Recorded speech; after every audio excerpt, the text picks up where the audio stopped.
Welcome to the Holistic Physician Coaching Podcast. I'm your host, Dr. Jessica Singh. This podcast explores physician health, well-being, and fulfillment, embracing all aspects of the human experience. Just as in medicine, where a single interaction can transform a life, this podcast is grounded on the belief that each coaching conversation has the power to inspire, heal, and bring about meaningful change. Welcome to the first episode of the Holistic Physician Coaching Podcast. This podcast is the answer to a question that I started asking myself many years ago, which is how can I make physician coaching more accessible? Being here now feels so surreal, and I'm excited and grateful.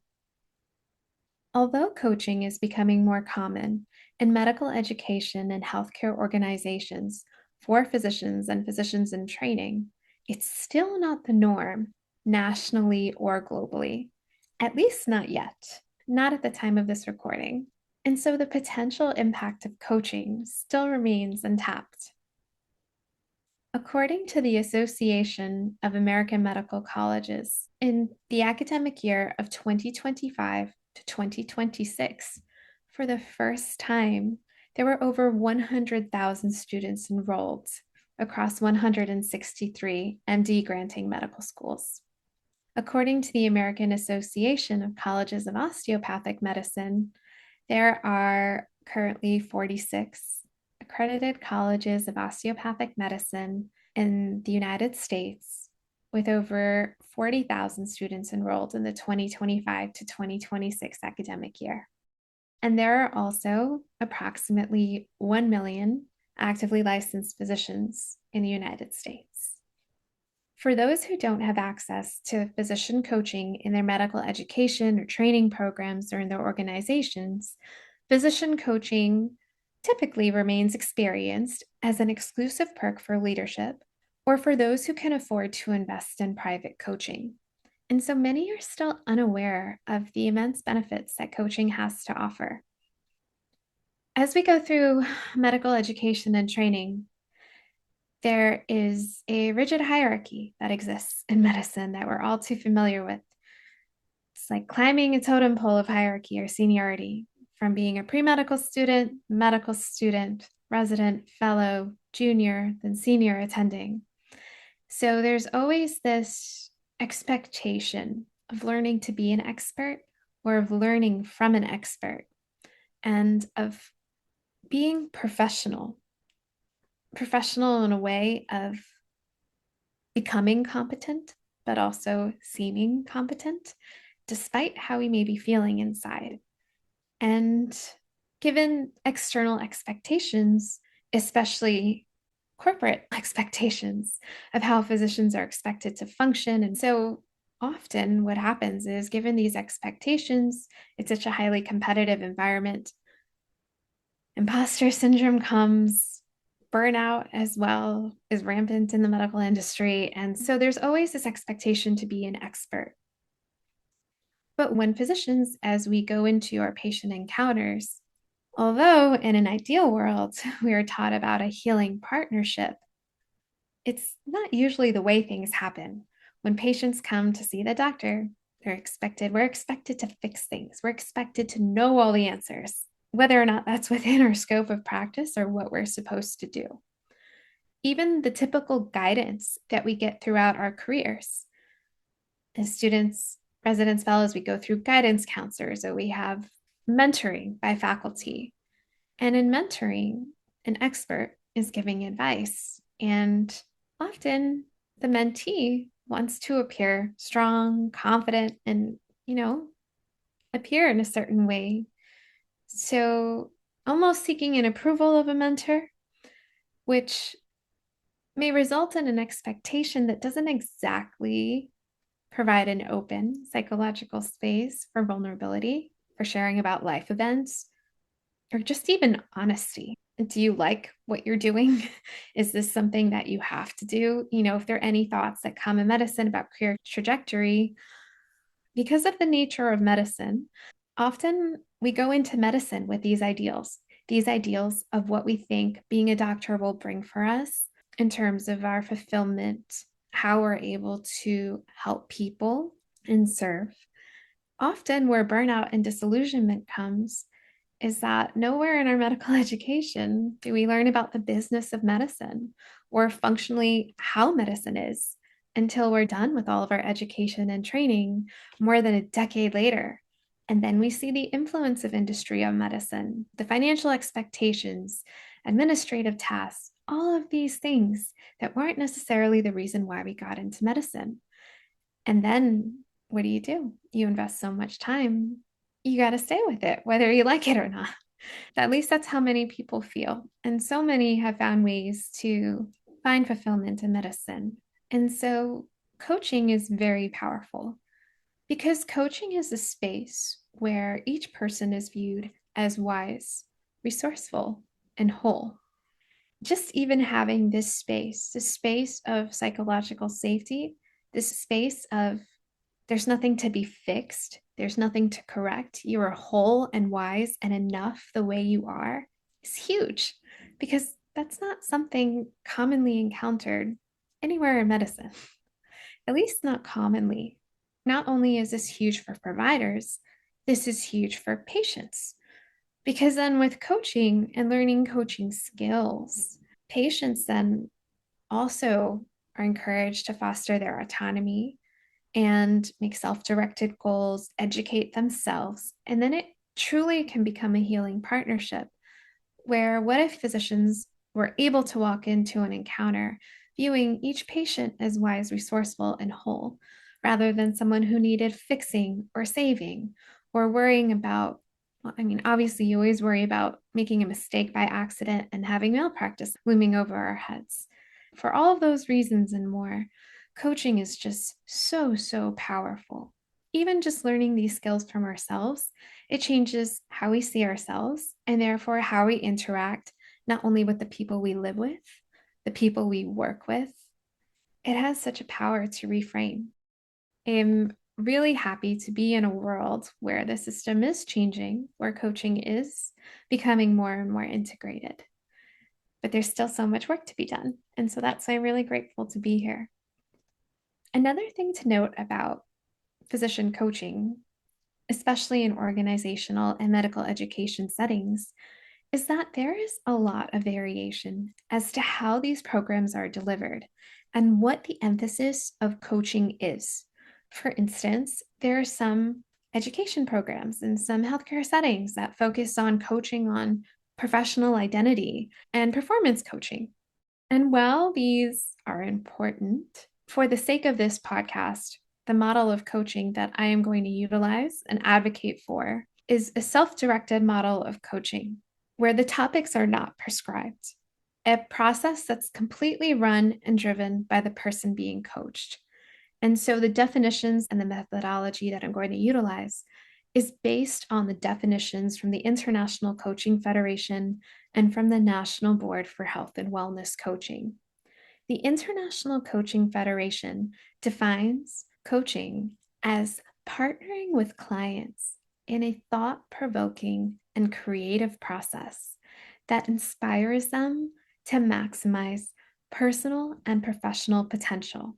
It's a client driven, collaborative process that unlocks productivity, leadership, and untapped potential. The National Board for Health and Wellness Coaching further clarifies the scope of a health and wellness coach, and they describe that the coach's role is one of an accountability partner, not director, in navigating behavioral change and exploring opportunities for growth and development. As facilitators of the behavioral change process, health and wellness coaches support clients to achieve self-directed goals and behavior changes consistent with the client's vision for health and well-being, which may be informed by treatment plans prescribed by the client's professional healthcare team. On their own, coaches do not diagnose, interpret medical data, prescribe or deprescribe, recommend supplements, provide nutrition consultation, or create meal plans, provide exercise prescription or instruction, consult and advise, or provide any psychological therapeutic interventions or treatment. And so for this podcast, these definitions are the foundation to the coaching that I'm going to be utilizing and advocating for. These definitions are so powerful. One of the hardest things for me personally, when I went through my coaching education, after medical education, of course, is because one of the things I've had to unlearn through coaching is the desire to fix, the righting reflex. It's natural desire, especially of professionals in helping fields, to want to correct or make right. And I'm still working on it because sometimes that desire still comes out, and it comes out in ways that often we're not even aware of. But by not doing it, we get to help the person that we're coaching so much more by realizing that they know what's best for them in the unique situation that they're in and what's right for them and what's going to help them optimize their potential, navigate a shift, and have meaningful, sustainable change has to come from them only. The job of coaching is to facilitate an environment to ask the right questions to help people nurture and access their inner wisdom that often, we're fed how to think. We're fed so many things by society. And how often do we get to really think for ourselves? How often is there a value of internal validation? Of course, external validation is important. Certifications, degrees, passing boards, performing a certain way, but what about the stuff that matters to us most on the inside?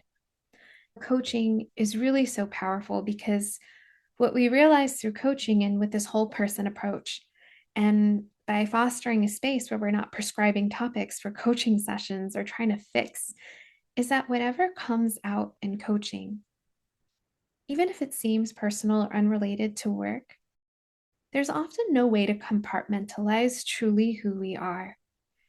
And so that space, having that acknowledgement is again so powerful and something that we often don't get a chance to in medical culture. In medical culture, you have to be professional, you have to function, you have to go beyond just functioning because people's lives are at stake. But if we're not feeling well or something's going on inside, obviously life happens. We have our own lives to live. How do we optimize that to thrive and realize that while we thrive in all domains of our life, social, spiritual, emotional, physical, professional as well, then all elements thrive. But if something's missing in one domain of life, how can you optimally thrive in all the other domains? We're so interconnected. That also brings up another point, which is psychological safety. So, although coaching is offered in medical education and healthcare settings, a large component of this is done by internal coaches. And so there comes an issue of psychological safety because how comfortable, even if someone sets up a coaching agreement, how comfortable is someone going to feel if there's still a hierarchy, if someone more senior is coaching someone more junior, or if it's internal coaching and you work in the same environment, same hospital? How comfortable are people actually going to feel sharing their truth? And so that's something to consider with coaching. And one benefit of external coaching, which is working with a coach that's not part of the organization. The other thing with coaching in healthcare organizations is there's so many coaches that are certified, that are physicians that are certified through a coach credentialing body, which is incredible. However, this may or may not be required for internal organization coaches.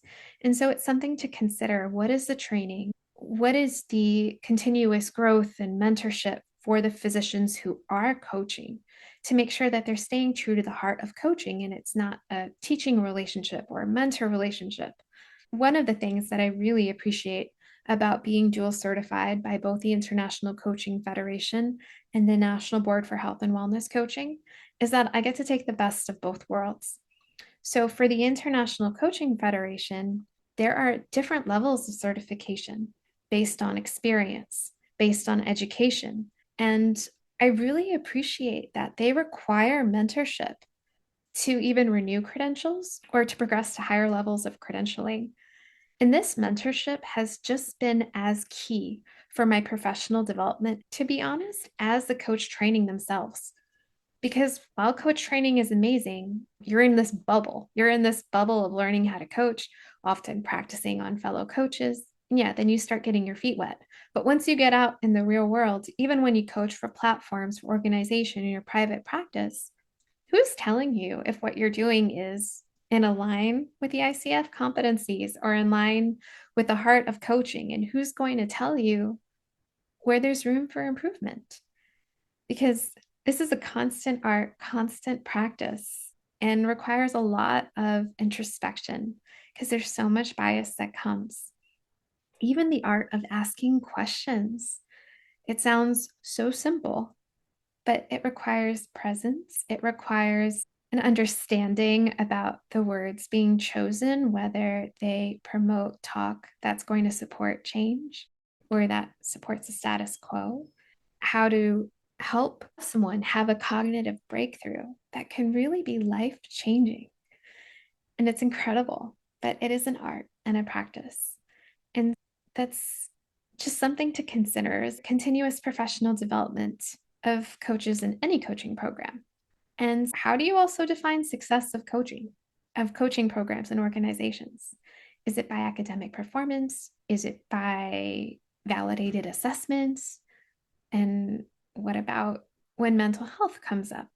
Are there different reporting obligations? If someone is coaching and something comes up where the person would be best served by going to a healthcare professional. And so these are just things to think about and points to consider as we think about coaching and how coaching is made available, especially to physicians and physicians in training in healthcare organizations. And there's no right or wrong way about this. There's no one who has to say, hey, you have to be certified in order to be an effective coach. But the certifications from coach credentialing bodies are long established and there for a reason. And I think anyone who's truly dedicated to their craft seeks the professional training and standards that are required. And it just makes us more effective and grounds us in more ethical coaching practice because there are codes of ethics that we have to abide by. It's really an exciting time to be in the field of healthcare and, of course, in the field of coaching. It's so exciting to see change, though, and it fills me with so much hope. I remember when I graduated from my emergency medicine residency in 2018, it was the greatest academic accomplishment I ever had. And I personally felt, though, like I had nothing left to give. I was so burned out. And it was hard because at that time, I just didn't understand why I was so unhappy. And so for me, my healing began with yoga, reading books, and then finally having the blessing to be the first physician wellness fellow. It was the first time in my life I ever learned about the business of medicine along with the system drivers of burnout.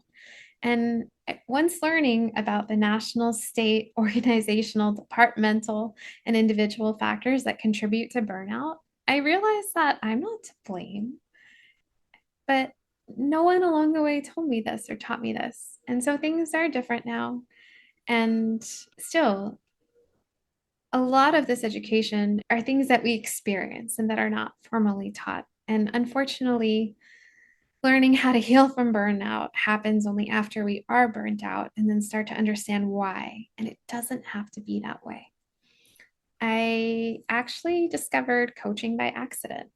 I discovered it during my fellowship. I got to be a participant in a faculty group coaching program. And it was over several months, and it included group sessions as well as one on one calls. And it was such a unique experience to be with senior faculty, just faculty of all stages, and get to hear about their lives. They brought their tears, their joy, and there was so much transformation that happened in those few months that I thought, wow, what is this? What is coaching?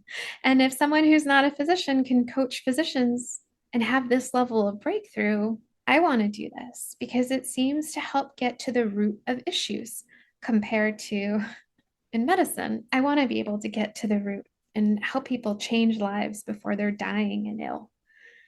And so I transitioned careers and pursued many trainings in holistic health and well-being and coaching because it's just so inspirational when you can have a single interaction that can just really help change someone's way of being.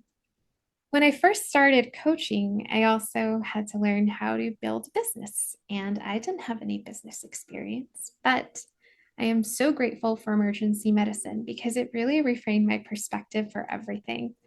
Once you get through a shift with many people dying and realize all the things that we're able to accomplish, I approach my business with joy because, and my profession with joy, because nobody's dying, acutely dying. And it's just so liberating to get into a field where we get to help people optimize potential. And it's just such different energy because in order for coaching to work, yes, the coach presence matters, coach has to do their work, but it will never work unless the person being coached is just as receptive, willing to think for themselves, willing to set goals for themselves, and willing to do the work. And that is a true partnership because the real work in coaching happens outside of the coaching sessions. When I started coaching, I always held a space for physicians in training and medical students, but I couldn't figure out how to do it sustainably. And there's so much that goes into one on one coaching sessions. And so the idea for this podcast came that this podcast would serve as a way to explore physician health, well being, and fulfillment, welcoming all aspects of the human experience. And it would feature one physician being coached by me through specific topics, challenges, and life situations. And these coaching conversations provide insight into the complex, evolving, and deeply personal experiences of physicians, exploring what supports us, what challenges us, and what helps us work and live in more alignment. Each physician that's being coached on this podcast obviously agreed to be coached. They signed a consent form. We talked extensively about what this process would entail and to protect the privacy of the physicians being coached. Only the audio recordings of the coaching sessions are shared, and the coaching episodes themselves are only available by subscription. The physicians' names are also changed. Any personal identifying information has also been removed, other than what the physician being coached allowed. The episodes were pre recorded, then edited afterwards, and each person being coached had an opportunity to edit what was being shared on this podcast. And so, if it wasn't for them, this podcast wouldn't exist. I am extremely grateful to those who were willing to be coached, share their lives so everyone could listen and learn and be touched and benefit and realize that we're not alone. Medicine has such a weird way of we all work so hard. Sometimes it's so easily to be siloed in such an intense field where you're dealing with life, death, sickness. So many of the experiences we have are shared experiences, regardless of race, ethnicity, culture. And so the sheer humanity of listening to someone being coached, watching what they're going through, bearing witnessing to their own growth and transformation, it's just universal. It applies to everyone. It's universally relatable. I didn't plan this, but once I started doing this podcast, I realized as a coach how vulnerable this is, especially in this field of medicine where people are, there's always this concern that people are going to be judging you, wondering how you're coaching, is it good enough? Who gives the experience for this? And I really had to work through a lot of this. And it's been a continued work in progress. I have faith in myself. And so, with a lot of love, humility, they realize that this coaching is an art and I'm not a claiming to be perfect. I am also growing in my practice. And so after each coaching session, I listen to the episode and do coaching debrief episodes as learning points. In addition, I also receive mentoring as well from master certified coaches to continue my professional development as a coach. And knowing that by walking this talk, by having this vulnerability, this growth mindset, that it will also help other coaches listening to this, especially coaches who are coaching physicians or coaching anybody. Because often when people come for coaching, they're going through high stakes decisions, whether or not to stay in a career, sometimes whether or not to stay in a marriage. There's so many things. And it's so easy on one hand to say, like, it's their decision, I'm not responsible. But as a human being, as a helper, you feel like, is there a responsibility element of the outcomes that come from coaching? And absolutely not. But how do you actually do this? And so I do receive mentoring to help develop my own coaching practice. I thought it was the most ethical thing to do. For those listening, please accept my vulnerability, my humility with this. I am also learning, and this is a service. This is a labor of love. The amount of time, energy that has gone into this and sharing my craft. Each coach has such a unique style, and it's such an intimate conversation. And I'm just putting out this intention of gratitude and hope that this will help somebody, that it will help a physician or a coach, knowing the power that I've seen firsthand on the people that I've been so blessed to work with. With that in mind, I hope you enjoy this podcast. It's really a fun labor of love. It's beautiful, this world that we're in, because if what you want doesn't exist, we get to create it.